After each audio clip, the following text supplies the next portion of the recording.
En las vías descendentes, vía piramidal es sencillo porque está empezando corteza y termina a nivel de una neurona motora del asta anterior en la médula espinal y hace sinapsis con una segunda neurona.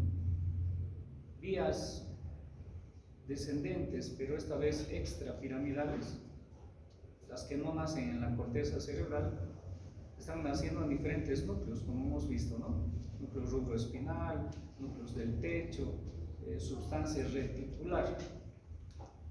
Y en la sustancia reticular tienen que entender que hay en el bulbo y en la protuberancia. Por lo tanto, hay dos fascículos reticuloespinales, uno vulvar y el otro protuberancia.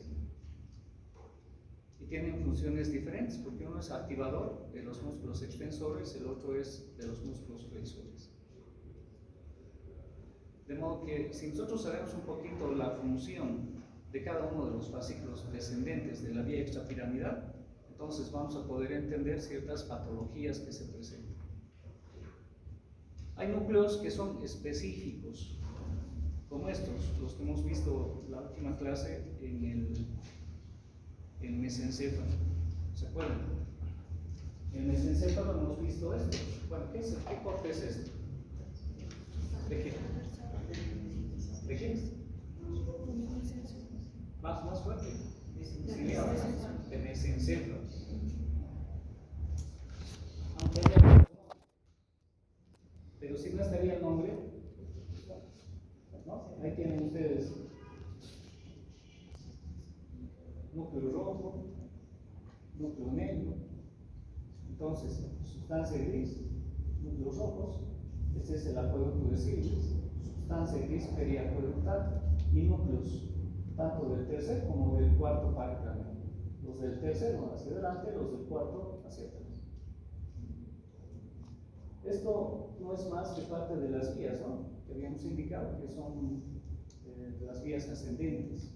¿Sí? Entonces se han ido a agrupar parte de las vías que antes era la vía, la cinta de raíz media, la cinta de raíz lateral, el resto está aquí. Núcleo rojo con su origen para un fascículo, el fascículo rojo espinal. ¿Qué hemos indicado de la sustancia negra? Que es formadora de un neurotransmisor, habíamos indicado, ¿no? ¿Qué neurotransmisor? Dopamina. La dopamina. ¿Y en qué tiene influencia la dopamina? Justamente en los movimientos voluntarios, ¿no? Pero la deficiencia de la dopamina, entonces, ¿qué va a generar? Movimientos involuntarios, no sincronizados, típicos de Parkinson, habíamos dicho. Bueno, eso es encargado justamente el opus niger, encargado de la formación de la dopamina. La dopamina es un neurotransmisor. Cuando hemos hablado de neurotransmisores, hemos mencionado justamente la dopamina que se formaba en el opus niger. Bueno, ahí está el opus niger. Y esto va a llegar prácticamente casi hasta el tálamo óptico. ¿Qué está por debajo del tálamo óptico? El hipotálamo. Entonces va a llegar hasta el hipotálamo la sustancia negra. No es solamente que lo encontramos en una partecita del mesencéfalo, sino está en toda su dimensión del mesencéfalo. Hay que tomar en cuenta que la parte anterior del mesencéfalo es justamente los pedúnculos cerebrales. Aquí están los pedúnculos, ¿no? ¿Y qué van a descender por los pedúnculos cerebrales? Los fascículos corticales. Aquí son corticales simplemente, ¿verdad? O sea, la vía piramidal. Luego en la médula espinal, en el límite entre el bulbo y la médula, recién se empieza a vivir eso. Tienen que tomar en cuenta. Después es un fascículo bastante grueso, como estamos observando aquí en la mano. Tiene mucha conexión el opus niger con el cerebelo. Indudablemente, tiene que tener conexión, porque justamente el cerebelo es el que va a dar un movimiento fino a los músculos, en la acción de los músculos. Si no hubiera cerebelo, todos los movimientos serían justamente así, como en el Parkinson. Entonces tiene conexiones con el cerebelo. Tiene conexiones el núcleo rojo con centros superiores, cerebro.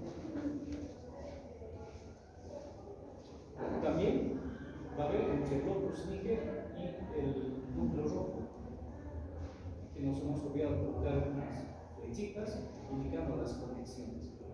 Entonces, conexiones del núcleo rojo con el cerebro, conexiones del locus níger con el cerebelo. Enseguida vamos a ver qué partes tiene el cerebro. Bueno, entonces hablaremos del cerebelo. El cerebelo es un órgano nervioso.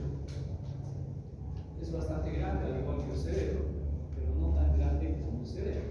Pero en relación al tronco encefálico, por ejemplo, ven ustedes casi mide la misma extensión. Está ubicado posteriormente al tronco encefálico. Tiene una coloración grisácea.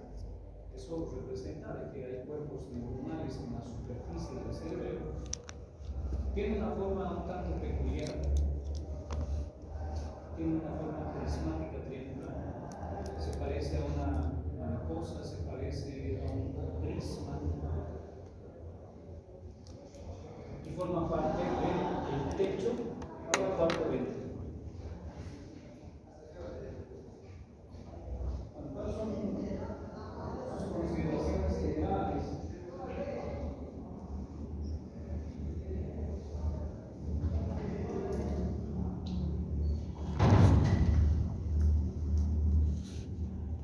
Bueno, evidentemente está en la parte posterior, formando parte del techo del cerebro. Está debajo del cerebro, por lo tanto tiene mucha relación con el cerebro, una de las caras. Y está separada justamente del cerebro por una cubierta que tiene el cerebelo, a la cual se la denomina la tienda del cerebro. Igual es una dependencia de la dura banda. Bueno, aquí podemos ver ya un cerebelo suelto, lo estamos viendo justamente por detrás. Estamos observando la cara superior, estamos observando parte de la cara inferior y la extremidad posterior. Bueno, el cerebelo, dentro de sus consideraciones morfológicas, tiene justamente la forma de un prisma, por lo tanto vamos a encontrar tres caras. Una cara superior, una cara inferior y la otra cara que no la estamos viendo, que está hacia adelante. Esta es la extremidad posterior, ¿sí? O sea, lo estamos viendo posteriormente.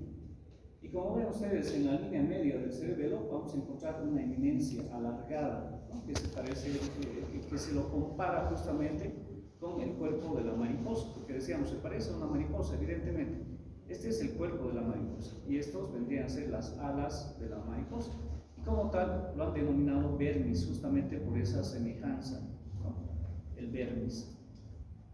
Y a las alas se los denomina hemisferios. Tiene una circunferencia que está separando justamente la cara superior de la cara inferior, en cuya profundidad nosotros vamos a encontrar una cisura que se llama justamente la cisura circunferencial de Bigdasir, y es bastante profunda, separando justamente estas dos caras. Nuevamente nosotros estamos observando al cerebelo, pero esta vez lo estamos haciendo inferiormente, ya no superiormente. Estamos observando parte de la cara anterior y estamos observando en su plenitud la cara inferior. Bueno, ¿qué podemos apreciar nosotros en la cara inferior? Superiormente se ve mejor el vermis, inferiormente también se ve mejor, pero esta vez está un tanto separado. Pareciera que aquí han tratado de extender lo más posible los hemisferios cerebrales para observar justamente en el fondo el vermis.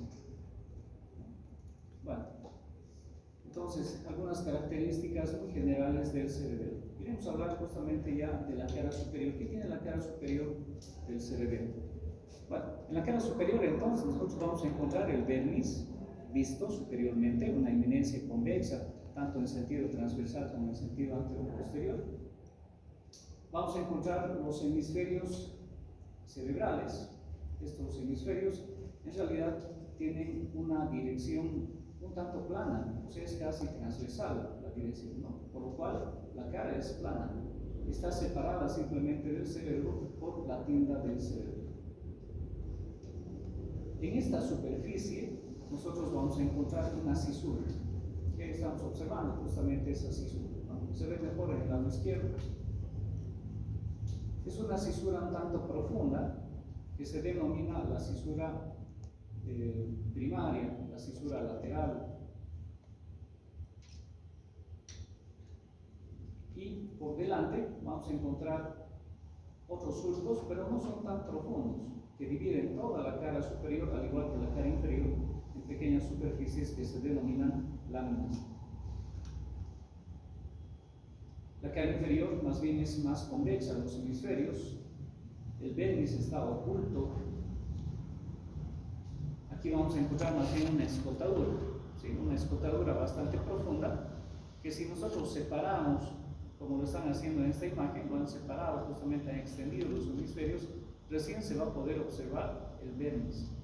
Y en la parte central del vermis, nosotros vamos a encontrar unos bracitos que lo están comunicando con cada hemisferio cerebral, ¿no? Entonces aquí en el fondo se forma una formación, valga la redundancia, que se denomina la encrucijada de Malacar. Entonces esta es la encrucijada de Malacar. ¿Qué están representando esos bracitos que van a cada hemisferio? Bueno, representan en realidad lo que vienen a ser los fascículos que van de un hemisferio cerebeloso hacia el vermis, o bien de un hemisferio cerebeloso al otro lado, al otro hemisferio, ¿no? Entonces eso representa justamente estos bracitos que lo están uniendo a cada hemisferio cerebral. Esta cara inferior no tiene surcos primarios, sino simplemente secundarios o bien terciarios, que van a separar justamente la superficie en láminas y laminillas. Hay dos surquitos anteroposteriores, donde están interrumpidos justamente estos surcos por la presencia de esos brazos.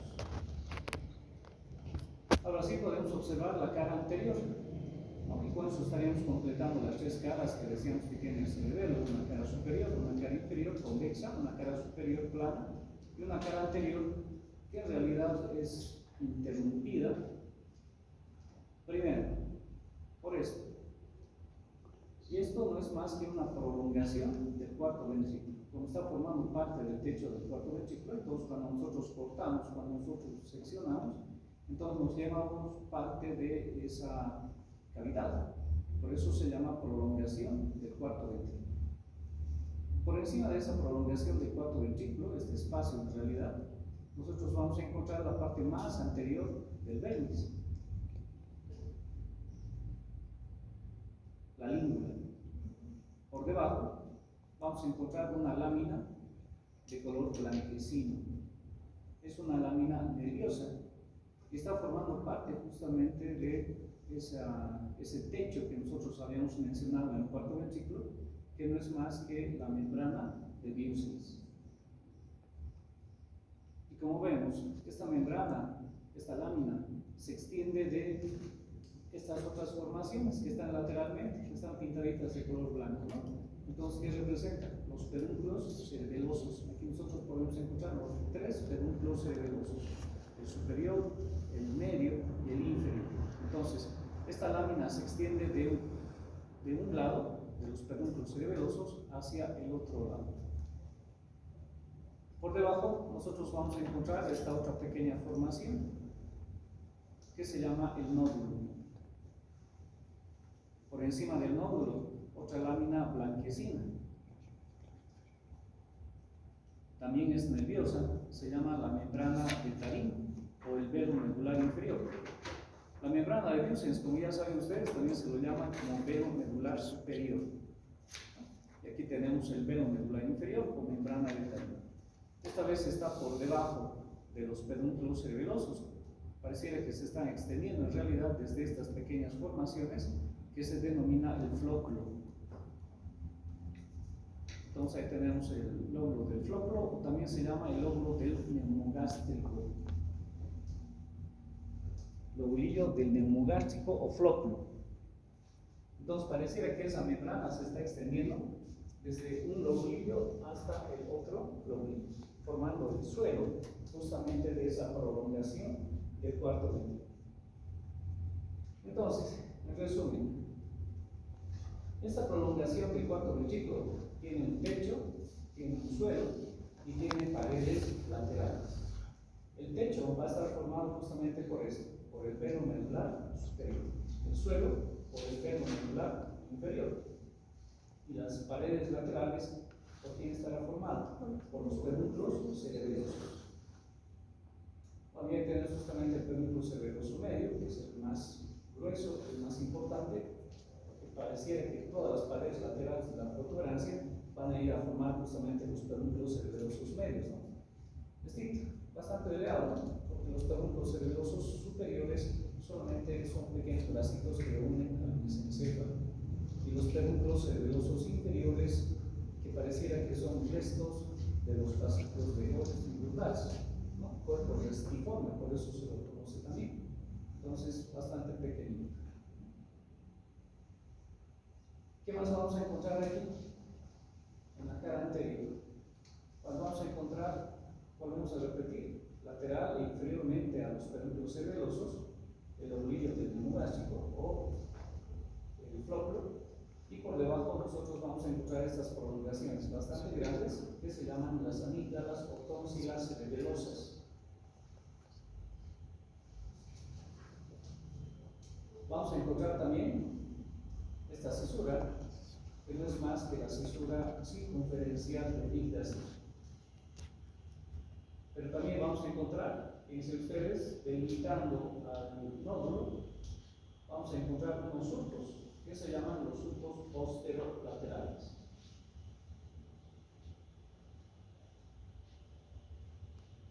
Ahí están las amígdalas.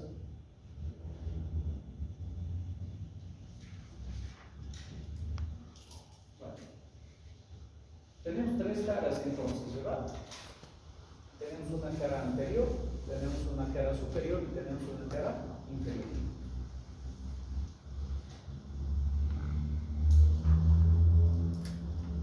¿Cuántas cisuras hemos ido mencionando?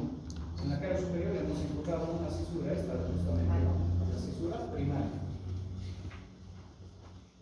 Hace un momento, los surcos posterolaterales, que también son profundos, ¿sí? Los surcos posterolaterales. Entonces aquí tenemos los surcos posterolaterales, tenemos la fisura primaria. ¿Qué están haciendo esas fisuras? Como son bastante profundas, parece que están dividiendo el cerebelo profundamente y lo están dividiendo en tres lóbulos. Son justamente estos. Este es el lóbulo anterior, lóbulo posterior, y este es el lóbulo flóculo nodular. Flóculo nodular, que también se nos llama con el nombre de paleocerebelo, neocerebelo y archicerebelo.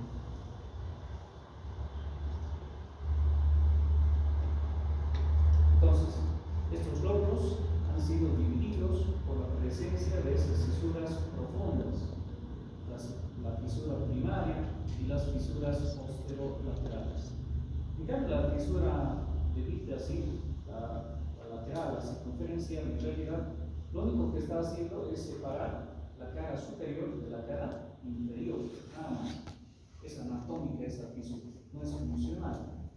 En cambio, estas otras son funcionales porque están dividiendo justamente cada uno de los lóbulos. Y cada uno de los lóbulos tiene una importancia fisiológica funcional, ¿no? Fisiológica, sólica y funcional. ¿Cuál? Este lóbulo, que es el lóbulo anterior, está encargado de los movimientos, este está encargado del tono muscular, de los músculos, ¿no? Cuando nosotros tocamos los músculos, habíamos indicado que tienen una cierta resistencia, eso se llama tono muscular. Entonces, este justamente es el encargado de ese tono muscular. En cambio, el lóbulo posterior, el neocerebelo, está encargado de los movimientos voluntarios, semiautomáticos,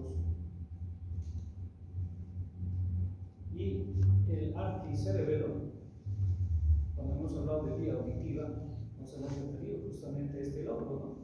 Entonces, cuando hablamos de vía auditiva, ¿cuál va a ser la función principal? La de mantener el equilibrio.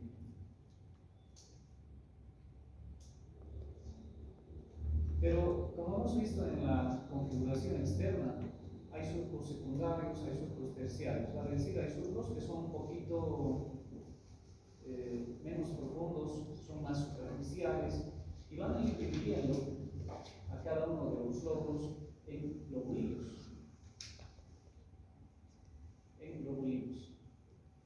Bueno, ¿qué estamos dibujando aquí? Esta es la cisura circunferencial de Yggdrasil.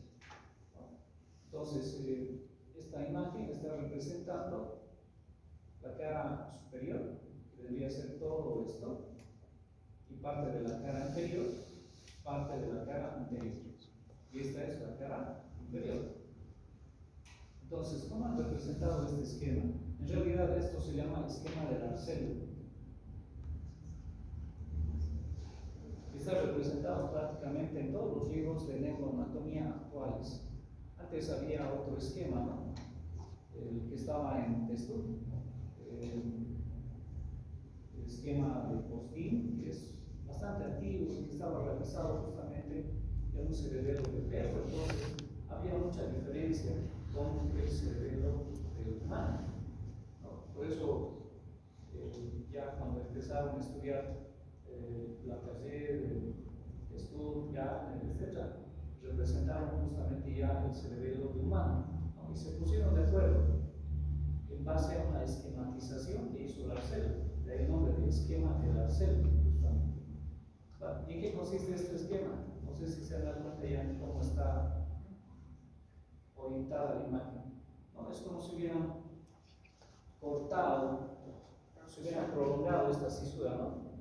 Y hubieran abierto como un libro, pero de delante hacia atrás. Por eso es que nosotros encontramos aquí parte de la cara anterior y allá también está parte de la cara anterior. Se ve en su plenitud la cara superior y también la cara inferior, ¿no? Entonces, lo que no se ve es lo que hay por dentro, es como si hubieran solamente expuesto lo que está por fuera, ¿no? Porque por fuera se encuentran los surquitos que van a ser profundos o bien superficiales, que están dividiendo justamente a cada uno de los lóbulos en lobulillos, ¿sí? En lobulillos. Bueno, ¿cuáles son estos lobulillos y de qué lóbulos? Bueno, aquí está representado por colores. Entonces, todo esto es el lóbulo anterior, ¿sí? Todo esto es el lóbulo anterior. Aquí pintado ya de rosado tenemos el lóbulo posterior y finalmente tenemos el lóbulo flóculo-nódulo. Y en cada uno de ellos hay lobulillos.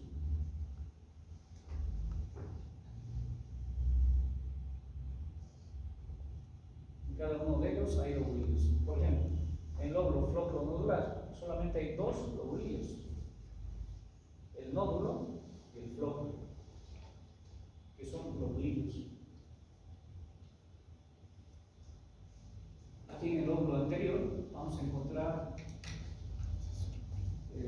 separados por esta fisura primaria, ¿no? Entonces esto es parte de la cara superior, de delante hacia atrás, y en ellos vamos a encontrar justamente esa fisura, o hemos mencionado ya la presencia de esa fisura, ¿no? De la fisura primaria.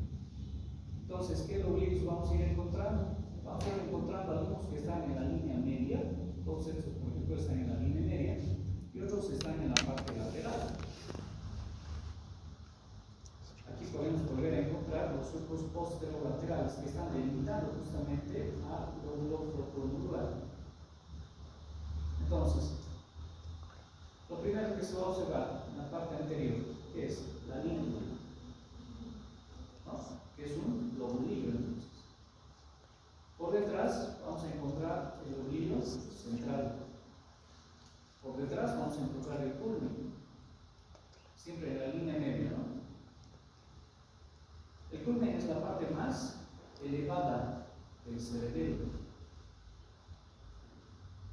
Por eso voy a escuchar a muchos de ustedes este término, ¿no? Culmen. Estoy en el culmen de la vida, estoy en el culmen de mis estudios, estoy en la mejor etapa, ¿no? Culmen es la parte más superior del cerebro. Luego viene una parte ya que empieza a descender, ¿no? El declive, donde ya lo encontramos, ya no está en el lóbulo anterior, fíjense ustedes, ¿no? Está en el lóbulo posterior, pero en la línea media. Una parte intermedia, el folio, esto ya está en la parte lateral, el oblivio simplex a los lados. Aquí falta, ¿no? En esta partecita las alas del oblilio central. Después del oblilio simplex o simple, encontramos el oblilio semilunar superior. Inmediatamente encontramos la cisura circunferencial, es decir, hasta aquí se puede ver en la cara superior. ¿Sí? Entonces aquí aumentan los oblilios o alas del oblilio central.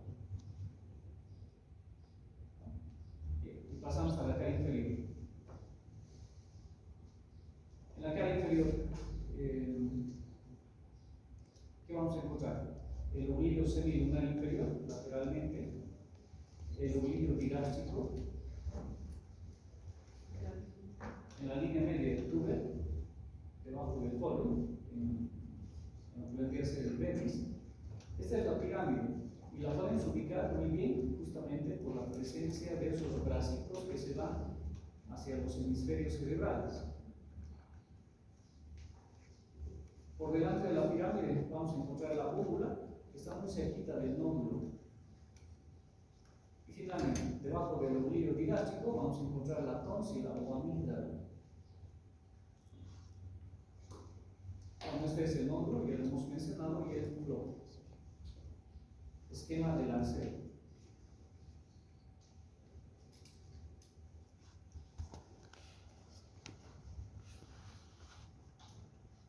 Bueno, los alumnos que pasan práctica conmigo esto lo han memorizado, ¿no? Ya tienen que defender su maqueta de cerebelo.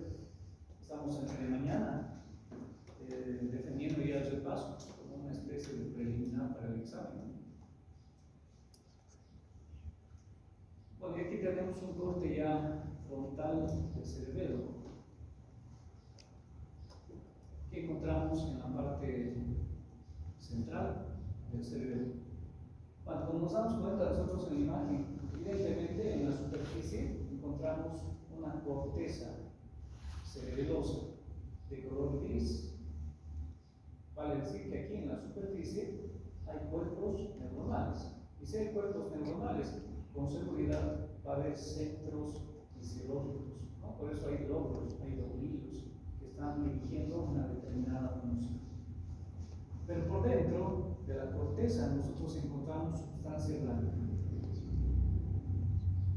pero también encontramos sustancia gris. Esta sustancia gris son los núcleos del cerebelo. Entonces, ¿qué núcleos vamos a encontrar en el cerebelo? De la línea media hacia afuera, vamos a encontrar primero los núcleos del talco. También se llaman núcleos del fastigio.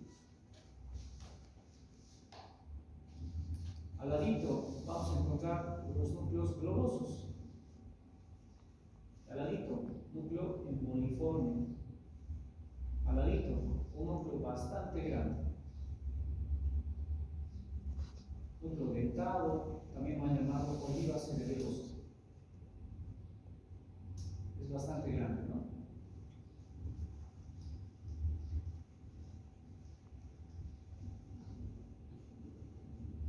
Entonces, núcleos del fastige, núcleos globosos, núcleo emboliforme y núcleo dentado o oliva cerebelosa. Cada uno de esos núcleos tiene o pertenece más bien a un determinado lóbulo. Ejemplo, núcleo del fastige está relacionado con el equilibrio. Va a decir con qué lóbulo va a estar relacionado entonces. Con el axis cerebral.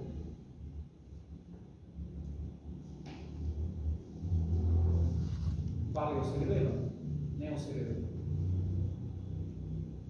Entonces, cada uno de los lóbulos tiene su propio núcleo.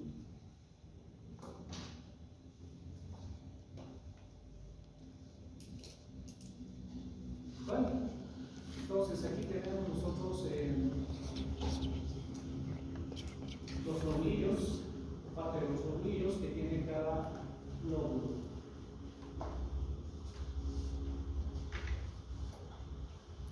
El lóbulo anterior, ¿no?